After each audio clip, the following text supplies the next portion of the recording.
धुळे मनपा जप्ती पथकामार्फत खरेदी विक्री संघाचे कार्यालय सील, 1,00,000 रुपये थकबाकी। शहरातील बड्या मालमत्ता कर धारकांवर थकबाकीदारांवर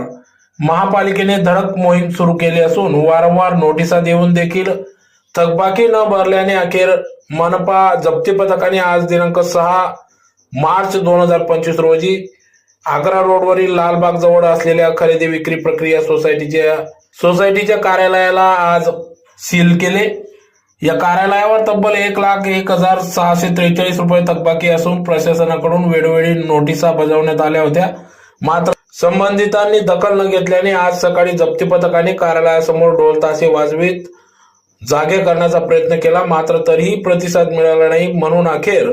कार्यालयास सील करण्याची कारवाई करण्यात आली। त्यामुळे ज्यांच्याकडे मोठ्या प्रमाणात थकबाकी आहे त्यांनी त्वरित कर भरावा, अन्यथा कठोर कारवाई सामोरे जावे लागेल असा इशारा मनपा जप्ती प्रशासनामार्फत देण्यात आला आहे। सदरची ही कारवाई मनपा आयुक्त अमिता दगडे पाटील यांच्या मार्गदर्शनाखाली वसुली अधीक्षक तथा जप्ती पथक प्रमुख शिरीष जाधव, वसुली निरीक्षक किशोर बागुल, अनिल सुडके, वसीम मुर्तजा,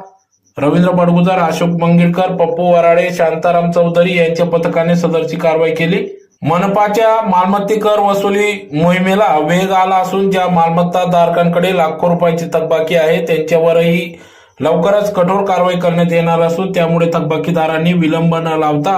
आपला कर भरावा, अन्यथा त्यांच्यावर अशाच पद्धतीने जप्ती आणि सील करण्याची कारवाई केली जाईल असा इशारा मनपा प्रशासनामार्फत देण्यात आला आहे।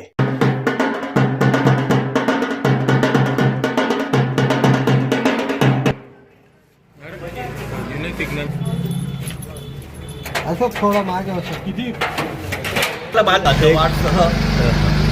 धुळे शहरातील हद्दवाढसह बऱ्याच मालमत्ता धारकांकडे मोठ्या प्रमाणात थकबाकी असल्याने महाशय आयुक्त साहेब यांच्या आदेशाने जप्ती पथक नेमण्यात आले असून त्या अनुषंगाने आज दिनांक 6/3/2025 रोजी आग्रा रोडच्या मागील बोळीत लालबागजवळ जुलाल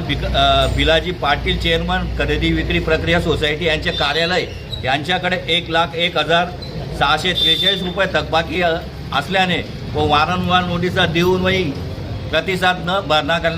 न दिसल्याने सदरचे आज भुसार व्यापारी कार्यालय त्यांचं सील करण्यात आलेलं आहे। तसेच ढोल ताशा वाजूनही त्यांचं कारवाईचं प्रक्रिया केलेली आहे। तरी धुळे शहरातील तमाम मालमत्ता धारकांना कळवण्यात येते की ज्यांच्याकडे मोठ्या प्रमाणात थकबाकी आहे